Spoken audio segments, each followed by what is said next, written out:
Quando eu tinha, tipo, uns 11 anos de idade, eu lembro que um amigo da minha mãe, que já tinha dado aulas de inglês, virou pra ela e falou: Nossa, Amanda tem uma facilidade absurda pra aprender idiomas, você devia investir nisso. Ela tem o dom. Se eu for ser bem sincera, esse comentário não podia estar mais longe da verdade. Eu realmente não tenho e nunca tive facilidade pra aprender nada. Na verdade, eu sempre tive dificuldade pra aprender as coisas, porque eu tenho TDAH diagnosticado desde os meus 8 anos de idade. E pro meu ter sido diagnosticado tão cedo é porque ele era bem visível. E eu nunca tive privilégio, assim, de fazer curso particular. Eu tinha as aulas normais da escola, que toda criança tinha, mas ao mesmo tempo eu fui a única pessoa da minha turma que se tornou totalmente fluente em inglês antes de terminar a escola. Então, antes de mais nada, você tem que entender que aprender um novo idioma não tem nada a ver com habilidades, com inteligência ou com um método de ensino. Na verdade, tem a ver com uma coisa que eu tinha muito naquela época e que a maioria das pessoas vai perdendo ao longo da vida, que é interesse real. Eu simplesmente não me conformava em não conseguir entender o que os meus artistas favoritos estavam falando. Eu não me conformava em não conseguir ler um livro em inglês. Eu tenho 33 anos. Naquela época, existia internet, existia tradução, mas não era como hoje. Não existia coisas que traduziam assim ao vivo, sabe? A gente tinha que ir lá procurar. Eu simplesmente não me conformava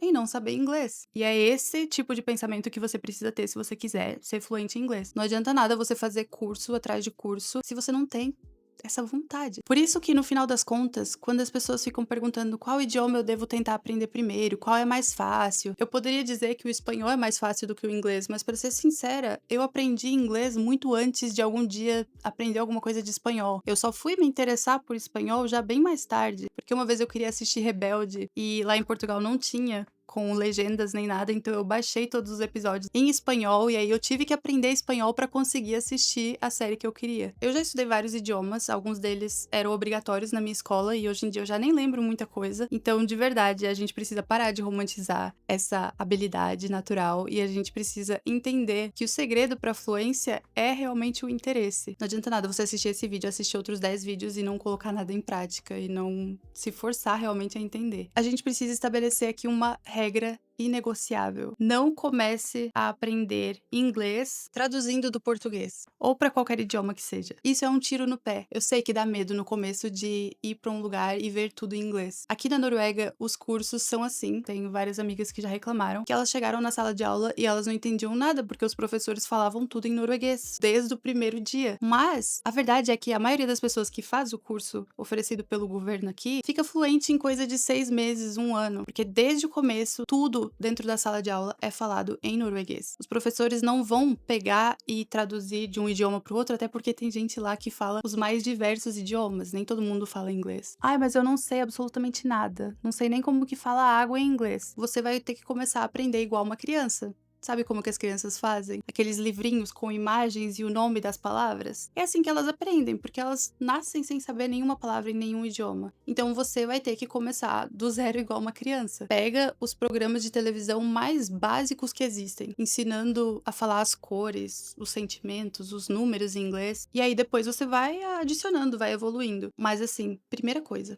não traduza, nunca. O nosso cérebro, ele ama padrões. Ele vai começar a entender, ele vai começar a reconhecer padrões e ele vai começar a entender palavras e frases de acordo com o contexto. Então, se você tá assistindo um vídeo de pesca, sei lá, você vai entender. O que ela tá falando é sobre o que ela tá fazendo e aí você vai aprender sem precisar ficar numa sala de aula decorando um monte de palavras e um monte de verbos nada a ver. A gente precisa parar de pensar em um idioma como um amontoado de regras soltas. Não é assim que você aprende a falar o português. A gente começa a estudar a gramática de português bem depois de já ter aprendido a falar o idioma. Pare pra pensar, uma criança não tá nem aí pra conjugação de verbo, pra não sei o quê. A criança simplesmente quer conseguir se expressar, ela quer conseguir falar pra mãe dela que ela tá com fome. Pega vídeos de coisas que te interessam, coisas que você já consome bastante em português e começa a consumir em inglês. O teu cérebro vai começar a absorver o contexto mesmo antes de você saber o significado das palavras. Quando você traduz do português pro inglês, você não tá simplesmente pensando naquela coisa e qual que é o nome daquela coisa, você tá pensando qual que é o nome daquela coisa em português e como que eu traduzo isso pro inglês. Então acaba ficando muito mais demorado e muito mais complicado, sabe? Gasta muito mais energia mental. Você não vai olhar pra um pão e pensar pão, como é que fala pão em inglês? Você tem que olhar e automaticamente pensar bread, porque senão você nunca vai aprender a pensar em inglês. Existe uma fórmula muito maravilhosa criada por uma das maiores poliglotas do mundo. E a fórmula é tempo investido sentido mais motivação divididos por medo igual a resultado. Então imagine que o inglês é um prédio com 4 salas grandes. Uma sala é o ouvir, outra sala é o falar, outra sala é o ler e a outra é o escrever. Você só pode se dizer fluente quando você consegue ir de uma sala para outra facilmente dentro dessa casa. Então, se você só consumir de forma passiva, a estrutura da casa vai cair. Porque aí você não vai ter a parte ativa do idioma. As palavras não vivem assim, flutuando no ar, elas precisam de contexto. Então, sempre que você aprender uma palavra nova, você precisa criar imediatamente uma frase sobre a sua vida, uma frase que importe para você, para o seu dia a dia, incluindo essa palavra nova. Depois que você tiver feito isso, você vai ler no mesmo dia em que você aprendeu elas. Você vai ler e você vai procurar vídeos de pessoas falando elas também em inglês para você treinar a sua pronúncia. Porque assim, eu acredito que o motivo pelo qual você ainda trava muito no inglês, provavelmente é o mesmo motivo pelo qual eu travo no norueguês hoje em dia, que é a gente tem medo de falar as coisas erradas. A gente vai ficando velho e vai ficando com vergonha e com medo de tentar as coisas. Não sei, eu acho que crianças têm muito menos esse medo, mas tá na hora de mudar isso. Eu decidi mudar isso em mim e você, se quiser ficar fluente em inglês esse ano, você também vai ter que mudar isso em você. Tem que pensar que você errar simplesmente é uma prova de que você tá tentando, de que você tá se arriscando. Fala mesmo que seja tudo errado. Fala quebrado. Se expresse do jeito que você conseguir. Não confunda sotaque com pronúncia. Sim, é muito importante você conseguir pronunciar as palavras corretamente. É muito importante que você fale do jeito que deve ser falado, para que faça sentido. Você não precisa falar igual um nativo para estar falando de uma forma limpa, para ter uma pronúncia correta. O seu sotaque é parte da sua história. Se alguém ri de você, isso diz mais sobre a pessoa do que sobre você. Assim, tá comprovado cientificamente que só pessoas fracassadas tiram sarro dos outros por tentarem alguma coisa nova. Juro pra você, a ciência comprova.